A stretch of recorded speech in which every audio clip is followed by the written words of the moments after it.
नायाब act insane था, पागल था या ज़हनी मरीज़ था। उनमें एम्पैथी नहीं होगी, उन्हें गिल्टी फील ही नहीं होता। मैं सुबह 6 बजे आया, बोतल ज़्यादा पैन पसले ज़्यादा पी जाने। Considered a serious crime and is often punished with the same severity as murder. इंसानी फितरत के अंदर छुपा एक ऐसा पहलू जहां एक इंसान दूसरे इंसान को खा जाए, आदमखोरी, जिसको सुनते ही दिल में डर और खौफ पैदा होता। मगर ये अमल कदीम जमानों से लेकर अब तक होता आ रहा है। एक ऐसा अमल जिसमें एक इंसान किसी जिंदा या मुर्दा इंसान का गोश्त खाए। ये सब निहायत दिल दहला देने वाला है, मगर ये एक हकीकत है। इंसानी गोश्तखोरी का ताल्लुक कभी रसूमा, कभी फरागत और कभी पागलपन से होता है। ये अमल सिर्फ पागलपन या सिर्फ मजबूरी का नतीजा ही नहीं, बल्कि तारीख बताती है कि मुख्तलिफ सकाफतों ने इस अमल को मुख्तलिफ वजूहात की बिना पर अंजाम दिया है। कदीम जमाने में यह आम था कि दुश्मनों का गोश्त खाने से ताकत और दानिशमंदी अपने अंदर शामिल की जाती थी। इसको रिचुअलिस्टिक कैनिबलिज्म कहते थे। ये अफ्रीका, अमेज़न और नेटिव अमेरिका के कबाइल के दरमियान पाई जाती थी, लेकिन ये सिर्फ दूर दराज कबाइल तक ही महदूद न थी, बल्कि यूरोप में भी आखिरी जमाने या 19वीं सदी में अमेरिका की डोनर पार्टी जैसे वाकयात इस अमल को उजागर करते हैं। ये सर्वाइवल कैनिबलिज्म कहलाई जाती थी, जहां इंसानों का गोश्त अपने आप को मौत से बचाने के लिए खाया जाता था। आज के दौर में आदमखोरी ज्यादा वहशी जुर्म से मंसूब की जाती है। बैरून मुल्क में ऐसे कई वाकयात देखे गए हैं, जैसा कि अमेरिका में सीरियल किलर जेफरी डेमर का केस, जहां इसने अपने शिकारों का गोश्त खाया, और शिकार भी कौन? नौजवान लड़के। मैंने खुद को बेबस और शर अंगेज महसूस किया, लेकिन ना जाने क्यों फिर भी मुझे इन सब कामों में बहुत तस्कीन मिलती थी। मुझे इन सब को ऐसे देखना बहुत अच्छा लगता था। मुझे बुरा बनना पसंद नहीं था, मगर अपने ख्यालात पर काबू पाने की बहुत कोशिश करता था। इस केस में भी इसको अपने विक्टिम्स को काबू करके खुशी महसूस होती थी, और फिर वो इनको कत्ल करके इनका गोश्त खा जाता था, और इससे पहले वो इनको अपनी हवस का निशाना भी बनाता था, जिससे इसको खुशी की कैफियत महसूस होती थी। ये जिनसी ख्यालात थे जिनमें कंट्रोल, ताकत और दूसरे लोगों पर मुकम्मल कब्जा करने का जुनून होता था, और वो सब हकीकत बन गया। हाँ, इसमें जोश था, खौफ था और लुत्फ भी, सब कुछ एक साथ ही महसूस होता था।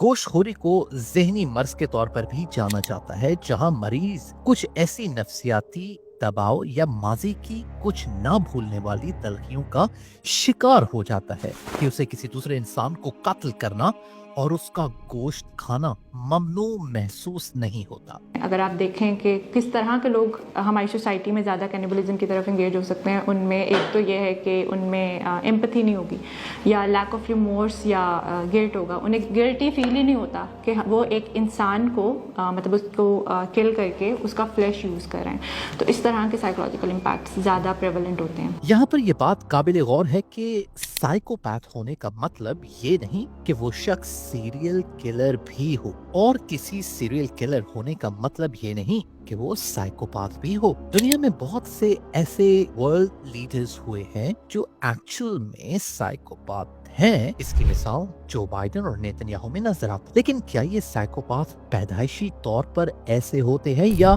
इनको ऐसा बनाया जाता है? कोई पर्सन जो है उसके अंदर वो बहुत ज़्यादा अकेला रहना शुरू हो गया है, बहुत इमोशनली डिस्ट्रेस है, तो फिर उस केस में आपको समझ आ जाता है कि पॉसिबिलिटी है या चांसेस हैं कि ये कैनिबलिज्म की तरफ जा सकता है, और ये as a risk factor act करता है।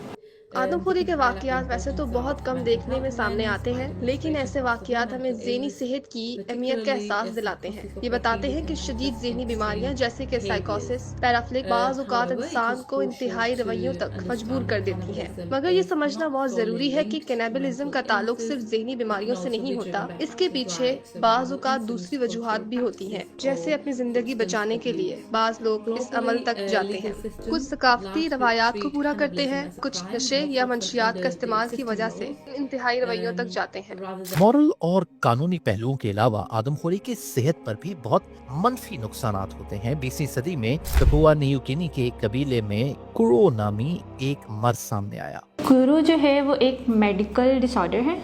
मेडिकल डिसऑर्डर्स कैनिबलिज्म के और भी हो सकते हैं, जैसे कि क्योंकि आप ह्यूमन फ्लैश जब यूज़ कर रहे हैं तो एक इंसान का या एक ह्यूमन के जो डाइजेस्टिव सिस्टम है उसे इस तरह से डिज़ाइन नहीं किया गया बायोलॉजिकली कि वो ह्यूमन फ्लैश या ह्यूमन टिश्यूज़ को डाइजेस्ट कर सके। तो जब ह्यूमन टिश्यू डाइजेस्ट नहीं हो रहा तो उस केस में जब इस तरह की का फ्लैश अंदर जाएगा, वो टिश्यू डाइजेस्ट नहीं हो रहा तो उसकी वजह से न्यूरो कॉग्निटिव डिसऑर्डर्स जो हैं वो हो सकते हैं। अब कुरो को अगर हम देखें तो वो भी एक न्यूरो डिजनरेटिव डिजीज़ है जो कि बहुत ज़्यादा प्रेवलेंट थी 15-16 सेंचुरी में, क्योंकि उस टाइम पे जब हम पेपुआ देखते हैं न्यू गिनी तो उसमें ये चीज़ बहुत ज़्यादा प्रेवलेंट थी कि वो लोग अपनी डेड बॉडीज़ को ऑनर करने के लिए उनको किल करते थे और उनको कंज्यूम करते थे। मगर ऐसा इंसानी गोश्त में क्या है जो एक इंसान को इंसानी गोश्त की ही तलब हो? अगर हम स्पेसिफिकली बात करते हैं तो सर्वाइवल सिचुएशन है, जैसे कि वॉर है या फेमिन है जिसमें बहुत ज़्यादा कहत साली हो गई है और उसकी वजह से खाने को कुछ भी नहीं है, तो वहाँ पे फिर आपको ह्यूमन मीट जो है या फ्लैश जो है वो यूज़ करना पड़ता है। पाकिस्तान में कई ऐसे वाकयात मंजर-ए-आम पर आए और न जाने कितने ही केसेस को रिपोर्ट नहीं किया गया जो इंसान को झंझोड़ देने के लिए काफी थे। वाकयात जो आमतौर पर गुर्बत, तन्हाई, उल्टी किस्म की सोचों और मनफी रुझानात का नतीजा है। ऐसे अफराद अक्सर कहते हैं कि उन्होंने ये कदम सिर्फ इसलिए उठाया क्योंकि इनके पास और कोई रास्ता नहीं था, जैसे कि किसी आफत में फंस जाना या कुछ ऐसे हालात बन जाना कि जब इंसानी गोश्त खाना एक मजबूरी बन जाए। ऐसे वाकयात भी थे जो सिर्फ कब्रिस्तान के गोरकन की जुबानों पर जिंदा हैं। इधर वाकया ऐसा होया रात को आया बंदे कबर पट्टी ने शोर होया तो मैंने पता लग गया गोटे लहदा पै ने पसले लहदा पी जाने। मैं इंतजामिया ने किया भाई जाना वाकया है और रफा दफा कर दो, दोबारा दफना दो। मैं ठीक है जी। अदालत में ऐसे केसेस कम ही ज़ेरे बहस आए हैं। जो वकील कभी इन फाइलों को छूते हैं वो भी अक्सर दबे अल्फाज में बात करते हैं, या तो कार्रवाई का रुख किसी और तरफ मोड़ दिया जाता है क्योंकि ये वो सच है जिसे जबान देना आसान नहीं। गोश्तखोरी की सजा का फैसला करना आसान नहीं होता क्योंकि ये सिर्फ कानून पर नहीं बल्कि माशरती सोच और अखलाकी इक़्तिदार पर भी मुनहसर होता है। हर मुल्क और माशरे का नजरिया और कवानीन मुख्तलिफ होते हैं। ये कहना मुश्किल है कि इस जुर्म की कौन सी सजा मुनासिब है। ऐसे केसेस को अमूमन कत्ल के कानून के तहत ही कार्रवाई की जाती है। पाकिस्तान में ऐसा कोई स्पेसिफिक कानून मौजूद तो नहीं है इंसान खोरी का, ना ही जो हमारी पाकिस्तान पीनल कोड है या क्रिमिनल प्रोसीजर कोड है उसमें कोई ऐसी डेफिनेशन मौजूद है इंसान खोरी की। तो इसलिए उसको मतलब एक बिल्कुल नायाब एक्ट होने की वजह से इस पर किसी किस्म का कोई स्पेशल लॉ मौजूद नहीं है, ना ही उसका कोई प्रोसीजर अभी तक मौजूद है।